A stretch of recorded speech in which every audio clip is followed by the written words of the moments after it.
Happiness, we all want it, we all search for it. Yet most of us wait for the world to make us happy. A better job, a better house, a better relationship. But tell me honestly, isn't it strange that we wait for life to change before we choose to smile?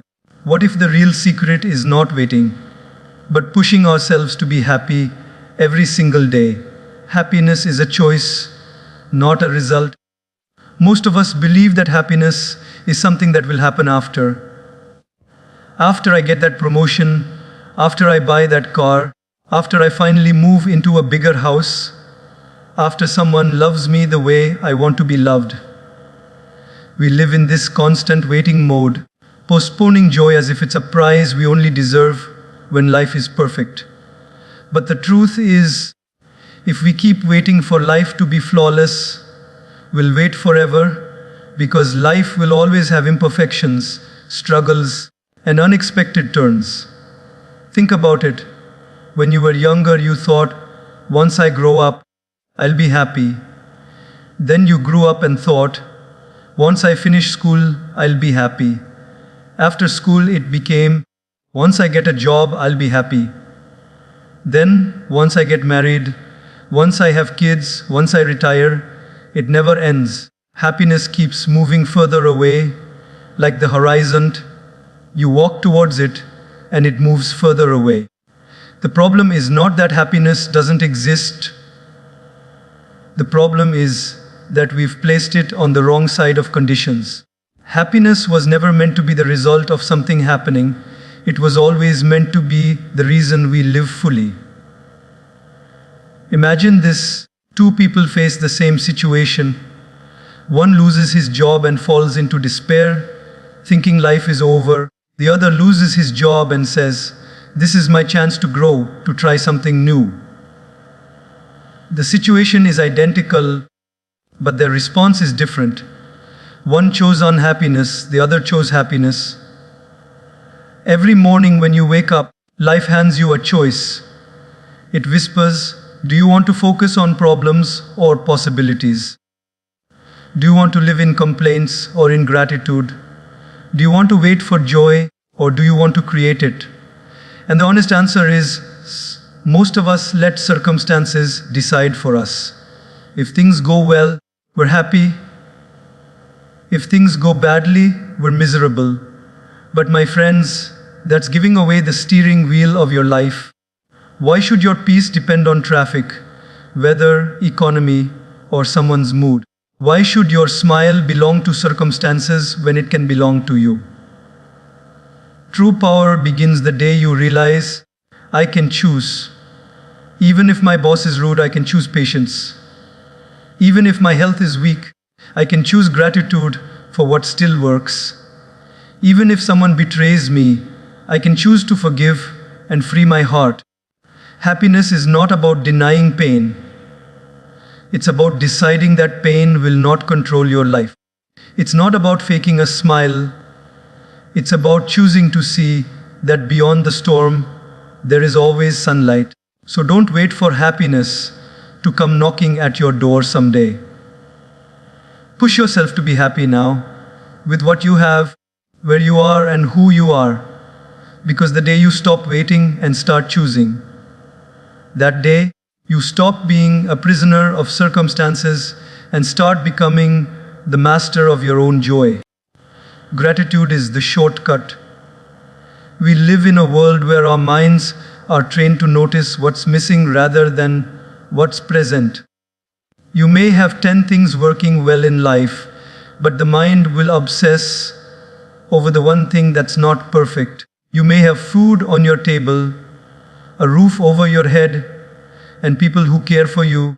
But if one person doesn't treat you the way you expected, suddenly all the blessings fade into the background. This is how the human mind tricks us into unhappiness. But gratitude, my friends, is the reset button. The moment you pause and count your blessings, life shifts. Think of a person who wakes up in the morning and the first thought is, why is my life so difficult? Instantly, the day feels heavy. Compare this with someone who wakes up and says, "Thank you, I'm alive. Thank you, I can breathe, I can walk, I can see." Both woke up in the same world, but one started the day with complaint, the other with gratitude. Which life do you think feels lighter? Gratitude does not mean ignoring problems. It means remembering that even in the middle of problems, you still have gifts. Imagine someone standing in the rain. They can say, "Why is it raining? My clothes are wet, I'm miserable." Or they can say, "Thank God for the rain, it gives us food, it keeps the earth alive." The rain didn't change. The person changed. Gratitude is not about changing the situation, it's about changing the lens through which you see the situation. The heart that complains will never find peace, because no matter what comes, it will always say, "It's not enough." But the heart that is grateful is rich instantly. You don't have to own the whole world to be happy. Sometimes one small moment of gratitude is enough. Think about the last time you lost something simple like your phone. For those few minutes, you felt panic, stress, anxiety. And then when you found it, you felt such deep relief. But the truth is, you already had that phone all along. You just forgot to appreciate it until you lost it. Isn't that strange? We only realize the value of something when it's gone. Gratitude teaches us to realize the value while we still have it. The happiest people are not those who have the best of everything. The happiest people are those who make the best of everything. They don't count possessions, they count blessings. They don't focus on what's broken, they focus on what still works. Gratitude is not just a thought, it is an attitude that transforms ordinary moments into extraordinary ones. A simple meal becomes a feast when eaten with gratitude. A small house becomes a palace when filled with gratitude. Even a difficult life becomes bearable when gratitude sits in the heart. So if you truly want happiness, don't chase it in achievements. Don't chase it in material things. Start with gratitude. Before you sleep, close your eyes and count 3 things you are thankful for today. It might be small, like a smile from a stranger, or big like the love of your family. Do this daily, and you'll see a miracle. Your heart will slowly train itself to focus on abundance, not lack. And once you see abundance, happiness will stop being something you're chasing. It will become something you're living. Smile as a discipline. Most people think smiling should only come when something funny happens, when life gives us a reason, when someone treats us well, or when success knocks on our door. But if you wait for the world to make you smile, you may spend most of your life with a straight face. A smile, my friends, is not just a reflection of happiness. It is also a creator of happiness. It is not just a result, it is a discipline. Science has proven something very interesting. When you smile, even if it's forced, your brain releases chemicals, dopamine, serotonin, endorphins, that make you feel better. It's almost like your body tricks your mind into happiness. That means sometimes the act comes before the feeling. Just like going to the gym. You may not feel like working out, but once you start moving your body, energy follows. Similarly, you may not feel like smiling, but once you lift those lips upward, joy begins to follow. Think about children.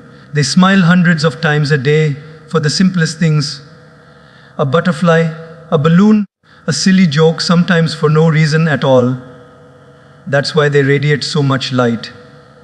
But as we grow older, life teaches us to frown more, complain more, carry the weight of stress, and smile less. We tell ourselves, "I'll smile when things get better." But things don't automatically get better. We must bring the smile back, not as an occasional reaction, but as a daily practice. There's a story about a man who lived a very tough life, full of struggles. Yet, people around him always said, he has such a peaceful face, always smiling. One day, someone asked him, how do you manage to smile even with so many problems? And he replied, because problems will always exist. If I stop smiling, I will lose twice. Once because of the problem, and again because I let it steal my joy. That is wisdom. Smiling doesn't remove difficulties, but it makes us strong enough to go through them. A smile also has a mysterious power. It's contagious. When you smile at someone, most of the time they smile back. One simple smile can lift someone's mood, make them feel seen, give them hope, or remind them that kindness still exists in the world. You never know how much difference one smile can make. Sometimes people are fighting silent battles, and your smile might be the light they needed in that moment. Now, does that mean you should fake a smile all day and suppress your real emotions? Not at all. It means you should learn to practice smiling as a choice, as an anchor. Even on a hard day, you can still choose to find one thing to smile about. Even in stress, you can still choose to give someone else warmth through your smile. It's not about pretending that life is perfect. It's about choosing not to let imperfections steal the beauty of your expression. So tomorrow morning, when you wake up, don't wait for a reason. Look in the mirror and smile. Not because everything is perfect, but because you're alive, because you have another chance, because your smile is not a reward, it's a discipline. If you make this simple habit part of your daily routine, you will not just look happier, you will start feeling happier, and slowly, life itself will begin to smile back at you. Don't compare, appreciate. One of the fastest ways to kill happiness is to look at what others have and measure your life against it. The mind is restless, always scanning, always calculating. He has a better car. She has a nicer house. They travel more. Their relationship looks happier. Their children are smarter. Their life is easier. And the more you compare, the more you feel less. Comparison is like a thief that sneaks into your heart and robs you of joy silently. You may have enough to live peacefully, but the moment you compare, what you have suddenly feels small. Think of this. You buy a phone, you're excited, you love it, you're proud of it. But the moment your friend walks in with the latest model, suddenly your joy disappears. Did your phone stop working? Did it lose its value? No. It's the same phone, but your happiness shrank because you measured it against someone else's. This is the trap of comparison. It blinds you from enjoying what you already have. There's a saying, when you compare, you despair, and it's true. No matter how much you achieve, there will always be someone with more. If you earn a certain income, someone else will always earn double. If you live in a nice house, someone else will always live in a mansion. If you are talented, someone else will always be more skilled. The race of comparison has no finish line. Even the richest, the most successful, the most admired people in the world sometimes feel insecure when they compare themselves with others. That means comparison doesn't end with success, it continues forever. But appreciation, that is the antidote. Instead of looking at what others have and feeling less, look at what you have and feel blessed. Gratitude shifts the focus from scarcity to abundance. And even when you look at others, instead of comparing, learn to appreciate. If someone has a talent, appreciate it. If someone is successful, admire them without jealousy. If someone is ahead of you, let it inspire you, not poison you. Because appreciation multiplies happiness, but comparison divides it. Imagine two people watching the same sunset. One says, "It's beautiful." The other says, "It's not as nice as the one I saw on vacation." Same sunset, different hearts. The first chose appreciation. The second chose comparison. Which one do you think will live a happier life? It's not the size of what you have that decides your happiness. It's the size of your appreciation. There's a simple exercise to practice this. Whenever you catch yourself comparing, pause and ask, instead of focusing on what they have, can I focus on what I have? Instead of feeling jealous, can I feel inspired? Instead of complaining, can I say thank you? Slowly, your mind will rewire itself. You'll begin to notice beauty where you once saw lack. You'll begin to admire others without losing your peace. Because here's the truth, no two lives are the same. We all have different journeys, different struggles, different blessings. A fish is not meant to compare itself to a bird. A tree is not meant to compare itself to a flower. Each has its own role, its own beauty, its own worth. The moment you stop comparing, you give yourself the permission to simply be. And when you simply be, happiness naturally flows. So stop scrolling through life with a measuring tape in your hand. Put it down, look around, look within. Appreciate the little victories, the small blessings, the ordinary moments. Because when you stop comparing and start appreciating, life stops being a competition and starts becoming a celebration. Serve others. One of the deepest truths about happiness is this: the more you live only for yourself, the emptier life feels. You can buy things, you can collect achievements, you can chase pleasures, but after a while, the excitement fades. Have you noticed? The new phone becomes old, the promotion becomes normal, the praise becomes expected. But there is something about serving others, helping, giving, sharing, that fills the heart in a way nothing else can. Because when you make someone else's life lighter, your own heart becomes lighter. Think about the last time you helped someone, even in a small way. Maybe you gave directions to a stranger. Maybe you shared your food. Maybe you listened to a friend who was going through pain. In that moment, didn't you feel a quiet joy inside you? That joy is unique. It's not the rush of achievement or the thrill of buying something new. It's a deep satisfaction, a warmth, a sense that you've done something meaningful.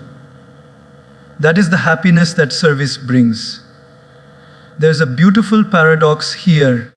When you give away happiness, you don't lose it, you multiply it. A candle loses nothing by lighting another candle. In fact, the room becomes brighter for everyone.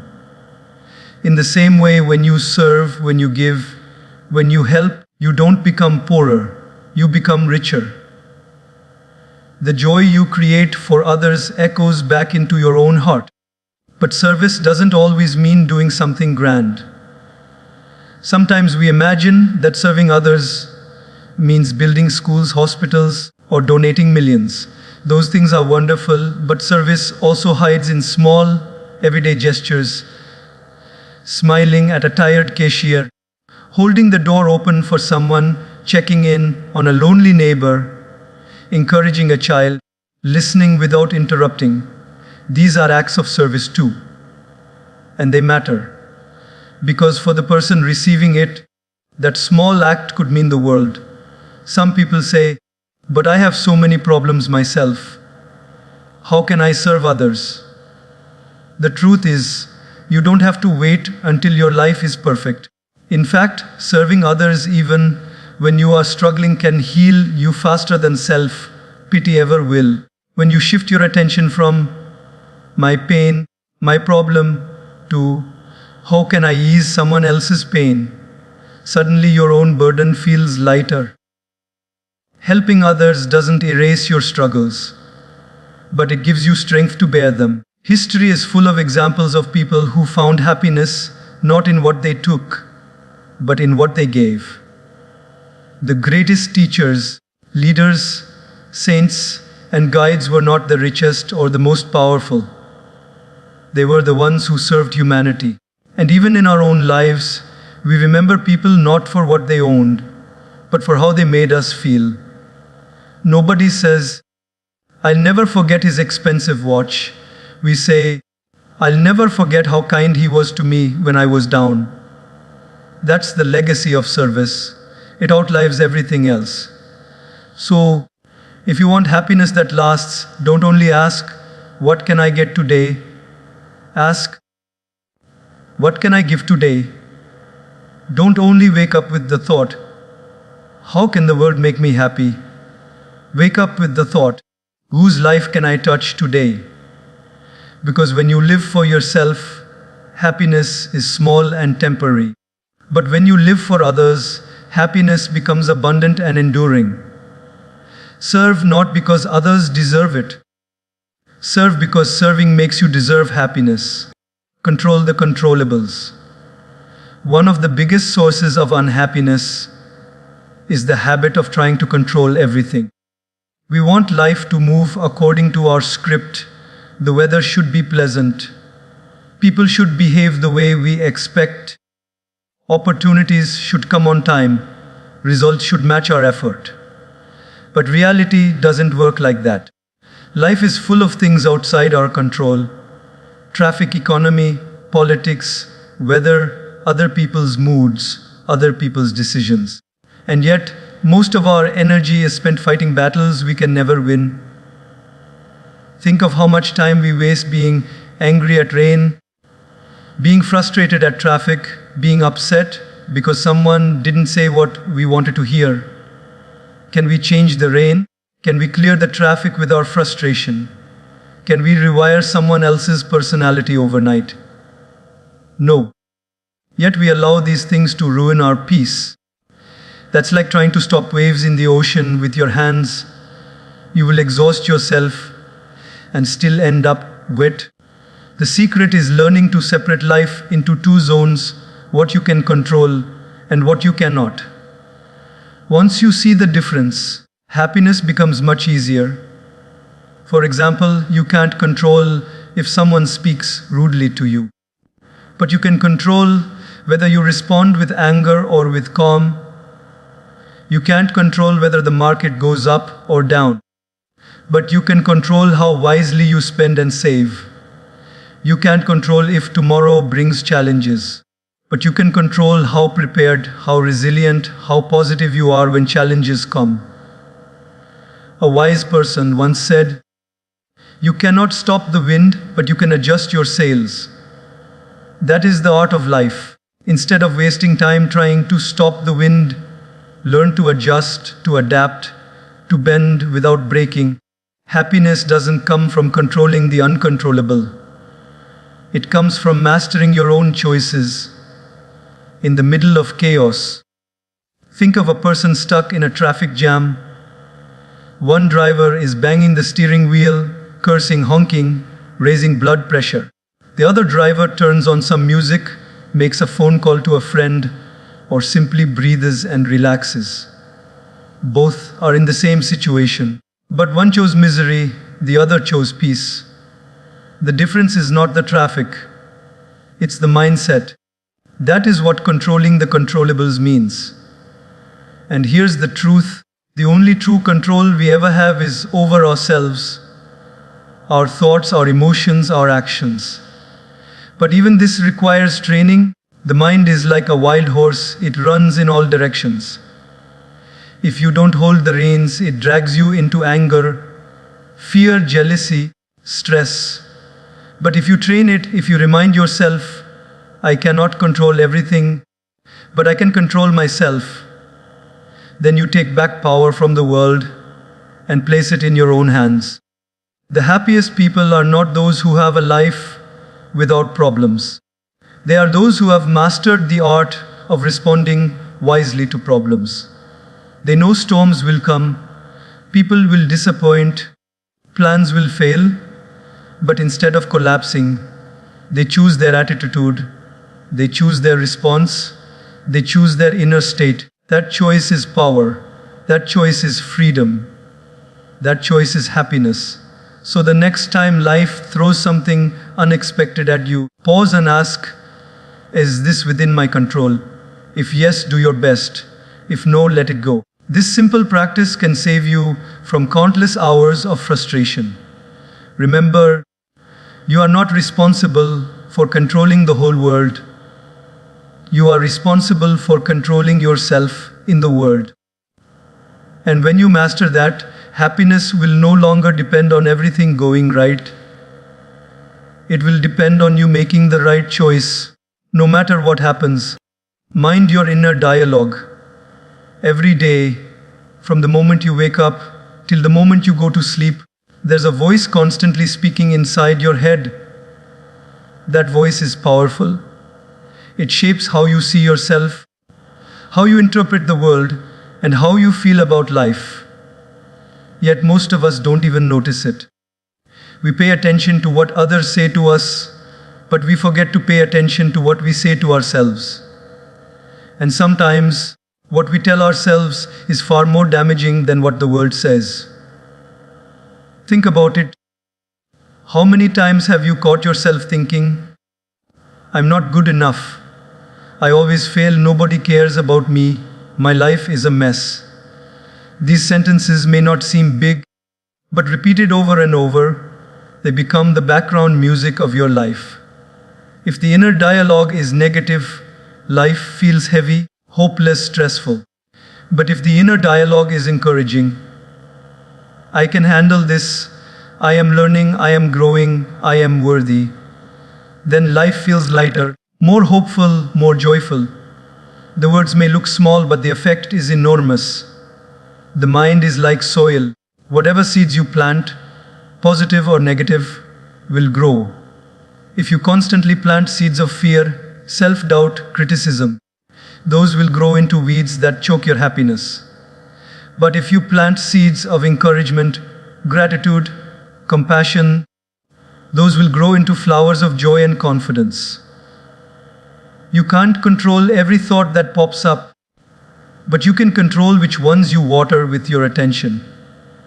There's a story of a young boy who once asked his grandfather, Grandpa, I feel like there are two wolves inside me. One is angry, jealous, negative, and the other is kind, positive, peaceful. Which wolf will win? The grandfather replied, the one you feed. That is exactly how our inner dialogue works. If you feed your mind with constant self-criticism, the negative wolf becomes stronger. But if you feed it with self-love and positive reminders, the positive wolf takes the lead.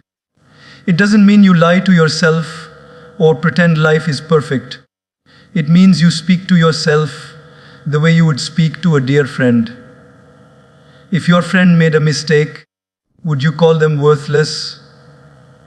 No, you'd encourage them, remind them of their strengths, tell them they can try again. Yet when we make mistakes, we are often harsh, cruel, unforgiving to ourselves. Why?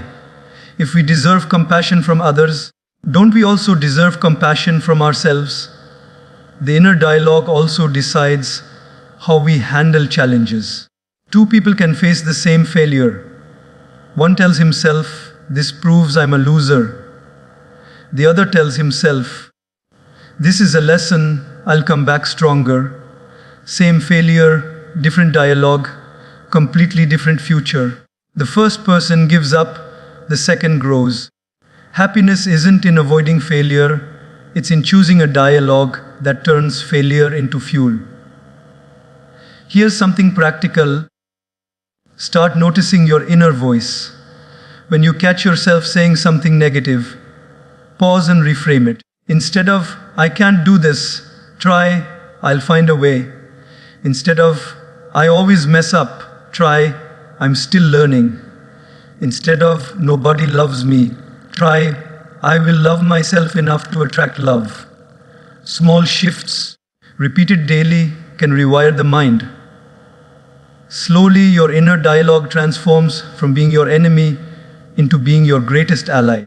The truth is, the longest conversation you will ever have in life is the one with yourself. No one else speaks to you as much as you do. That means your inner dialogue will either build you or break you. So choose it wisely. Encourage yourself, forgive yourself, remind yourself of your worth.